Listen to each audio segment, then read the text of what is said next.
AEW pay-per-views in 2025 definitely needs to change. And it's not particularly the quality of the pay-per-views. That can happen too. It's the build-up of these pay-per-views. World's End is the worst build-up in probably AEW history because there was no build-up for, I mean, let's say about 90% of the matches on this card was no build-up, no story, nothing to them. Like Mariah May and Thunder Rosa, what was the what was the reason of them having a hardcore match if it wasn't a blood feud? I just didn't understand that.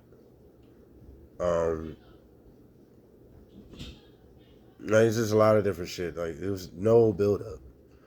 And then if you want to say MJF and Adam Cole, we all know that's been one of the worst feuds in AEW history because nothing about that makes any level of sense. Who gives any damn that the Undisputed Era is yet again together, and let's see how long this lasts. Who gives a shit? I mean, if you care, hey, do your thing. Shouts out to you. I don't. There's nothing about Kyle O'Reilly that makes me care. I think I like Kyle O'Reilly, but like, there's nothing about him that make me care. There's nothing about Roger Strong that makes me care. I like Roger Strong. Adam Cole's overrated, but Adam Cole's even solid though. But with this feud, it really makes me not care about Adam Cole. They try to do reverse psychology, and it's like there's no psychology in it. It was just saying, hey, Adam Cole, you're the good guy for no reason. And MJF, you're the bad guy for no reason. In a feud that Adam Cole started. But let's not go there. But let's think about this. World's End was basically built off of that. And it was built off this four-way match with Hangman, Moxley, Orange Cassidy, and Jay White. Which was a whatever feud.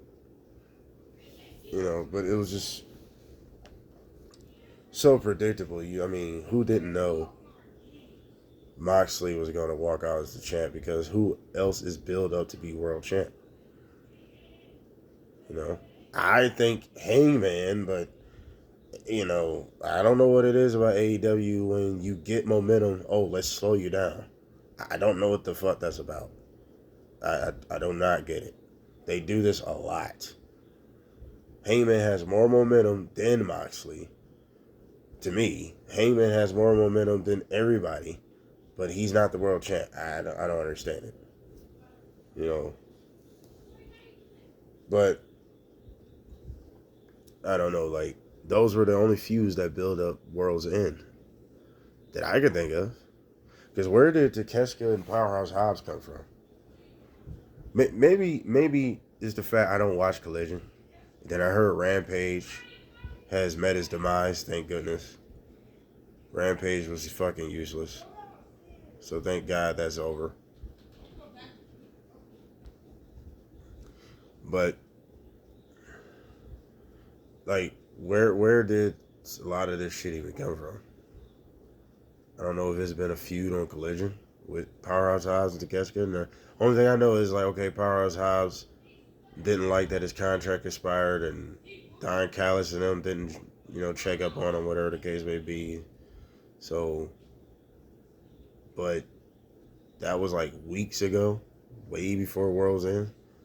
And I love AEW, but that's AEW for you, where they just leave you. I think AEW is obsessed with the Riddler, where you're left with more questions than answers. So I think they're obsessed with the Riddler. If you ask AEW who's their favorite Batman villain, it has to be the Riddler. But see, the Riddler actually leaves psychology though, so that's the only difference. AEW don't leave any psychology. They just leave you literally in the dark, where you're like, okay, what is that for, and what happened?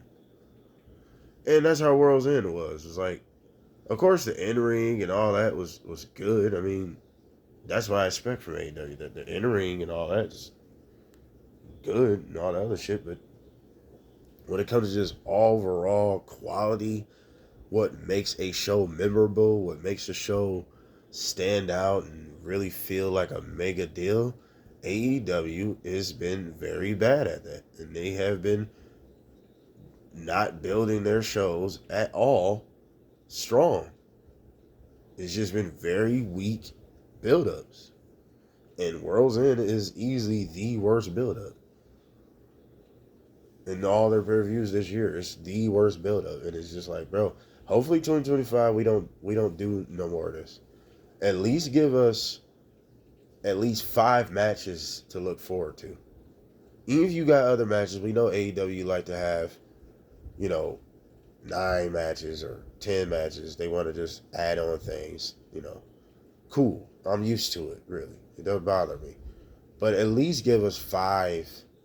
At least give us 85% of the matches we can look forward to. And then 15%, they're just on there just to fill in some filler, I guess. That's what AEW like to do. They're not going to change that. So I'm just basically playing their cards. I'm just saying, okay, can we at least have 85% of the matches actually interesting? Instead of what they've been giving us, which is 90% of the matches is not interesting, 10% of the matches is, which is only in World's End's position. 10% is the only 2 matches I've mentioned that had any, real story to it, because the Continental Classic is not a story. It's literally a tournament. There's no story to it. So you can't say, oh, the Continental Classic built it to this. No, it didn't. It's just a tournament. There's no story behind the Continental Classic. It's just trying to win the Continental Championship. It's that simple. The only stories that we have been built up to is the ridiculous MJF Adam Cole and the Fatal 4-Way. Chris Statlander and Mercedes Moné, they just put that back on there, really. So it was just a run back, but it wasn't no build up to this second one. It was just, oh, well, they just gonna have a rematch because we don't have no other opponents for Mercedes Moné. Did not mention in the early videos that Mercedes Moné was going to be Jade Cargill 2.0. She's going to hold that title for a whole year. And then she finally might lose. I don't know against who. But she's Jade Cargill 2.0. She's on her own island. But here we go again. Here we go again with this shit. And I'm just hoping we don't have this again in 2025. Hopefully we have strong feuds. We have real quality stories to pay-per-views. If you're going to do pay-per-views every month, well, tell damn stories to it. But World's End, as an AEW fan, was a okay show. Good in-ring and all that other shit. Because that's what I expect from AEW. But it was a very bad build-up. Very, very bad build-up. But what do you guys think of World's End? Did you guys watch it? What do you guys think of it? With that being said, Happy New Year's and all that good shit.